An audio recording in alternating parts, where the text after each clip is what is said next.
Vous est-il déjà arrivé de prendre des risques au travail, à la maison ou dans vos loisirs? Vous est-il déjà arrivé de prendre des risques que vous avez regrettés? Avez-vous déjà vu quelqu'un prendre des risques et que cela vous ait choqué? Connaissez-vous une personne qui a pris des risques qu'il a regrettés? Bonjour à toutes et à tous.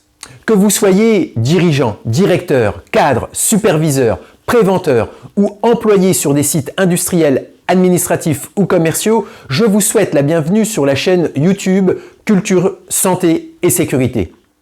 Je suis David Voluère, fondateur et dirigeant de la société Culture, Santé et Sécurité. J'aide et j'accompagne les personnes et les organisations qui ont encore des accidents ou des maladies au travail à construire un état d'esprit, un leadership et une culture santé et sécurité qui permettent à chaque personne, chaque jour, de repartir à la maison en pleine santé et en pleine sécurité pour profiter de la vie après le travail. Et ce, quelles que soient les activités et les dangers. Aujourd'hui, je voudrais vous parler des mécanismes qui influencent nos comportements. Selon vous, qu'est-ce qu'un danger? Un danger, c'est n'importe quel élément qui a le pouvoir de nous blesser. Selon vous, qu'est-ce qu'un risque? Un risque, c'est l'exposition d'une personne à un ou plusieurs dangers avec une probabilité de réalisation de dommages ou de blessures. Sans exposition à un danger, il n'y a pas de risque de blessure.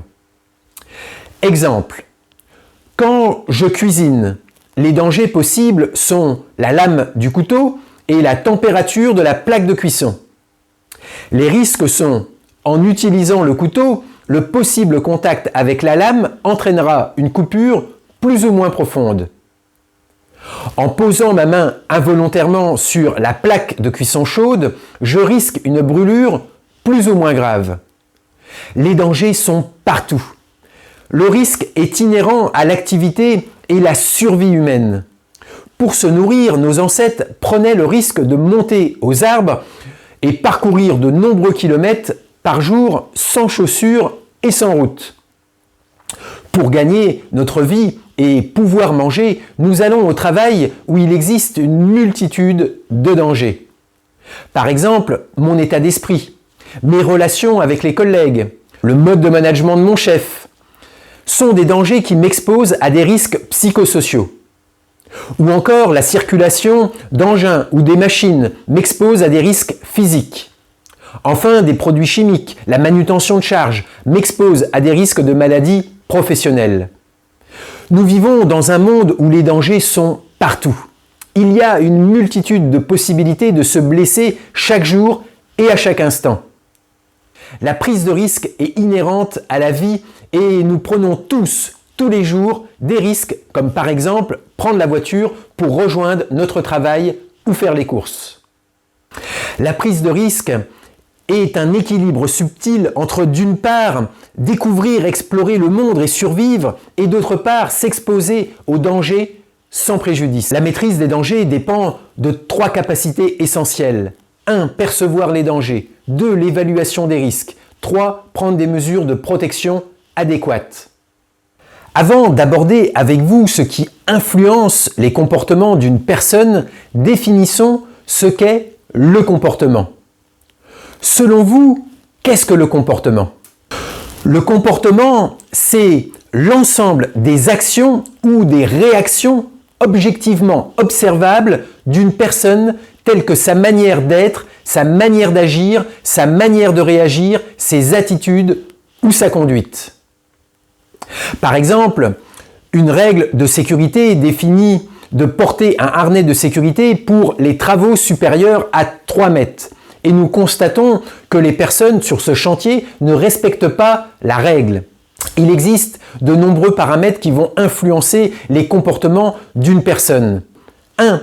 L'environnement où évolue la personne et la présence de danger. 2. La culture du pays et la culture de l'organisation où se trouve la personne. 3. L'éducation d'une personne. 4. Les intérêts et les besoins de la personne. 5. Les expériences de la personne.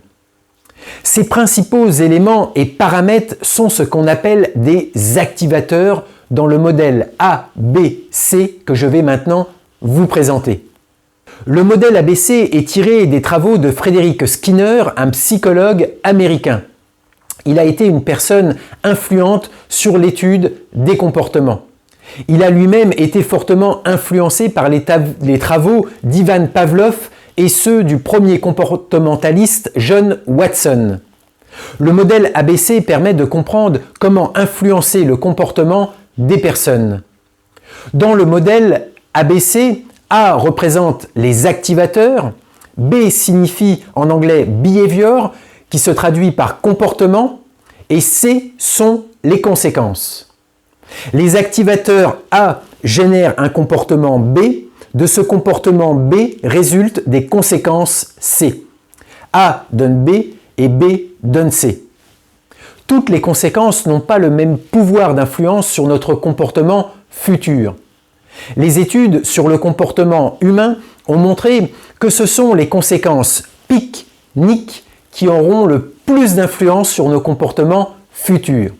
PIC-NIC sont les acronymes de PIC pour positif, immédiat et certain, NIC pour négatif, immédiat et certain. Ce qui influence le comportement humain de manière prépondérante, ce sont les conséquences soit positives ou négatives et surtout certaines et immédiates. Notre cerveau ne prend pas en compte ou très peu les conséquences futures et incertaines. C'est un bug fondamental de notre cerveau. L'exemple de la cigarette illustre ce bug fondamental. Il est objectif que fumer entraîne des cancers du poumon. De nombreuses études le démontrent et les campagnes anti-tabac le rappellent régulièrement aux fumeurs. Alors, qu'est-ce qui fait que les personnes n'arrêtent pas de fumer malgré ces conséquences négatives et certaines de ce type de comportement? C'est tout simplement parce que les conséquences sont futures. En revanche, rejoindre ses collègues à la salle fumeur génère des conséquences positives, comme le fait de nourrir son besoin de lien social, immédiate avec la décharge de nicotine et certaine. Notre comportement n'est pas modifié par le message « fumez-tu » imprimé sur les paquets de cigarettes, mais il est consolidé et renforcé en fumant une cigarette. Cela paraît paradoxal, mais c'est la réalité. Dans cette vidéo, nous avons défini les dangers, les risques et la maîtrise des dangers. Nous avons confirmé que prendre des risques est nécessaire pour l'homme et sa survie. Enfin, nous avons découvert ce qui influence le comportement d'une personne. Ceci est synthétisé par le modèle ABC. Ce sont les activateurs internes et externes comme l'envie de sensations fortes ou la pression des collègues qui vont influencer nos comportements. Nos comportements vont générer pour les autres ou pour nous-mêmes des conséquences. Ces conséquences seront soit positives ou négatives, soit certaines ou incertaines, et soit immédiates ou futures. Ces conséquences vont rétroactivement influencer nos comportements en modifiant nos activateurs. Ce sont les conséquences PIC-NIC qui vont influencer le plus rapidement et le plus durablement les comportements des personnes. PIC-NIC signifie que ce sont les conséquences positives, immédiates et certaines et négatives, immédiates et certaines qui auront le plus d'influence sur les comportements des personnes. Quel activateur allez-vous définir et mettre en place dans votre organisation pour favoriser des comportements de prudence? Quelles sont les conséquences PIC-NIC que vous allez définir et mettre en place dans votre organisation pour influencer les comportements de prudence des personnes? Je reste bien évidemment à votre disposition pour vous aider et vous accompagner à influencer les comportements des personnes de votre organisation afin de leur permettre de rentrer à la maison en pleine santé et en pleine sécurité. Si vous avez aimé cette vidéo, je vous invite à la partager avec vos proches, avec vos collègues, à la liker.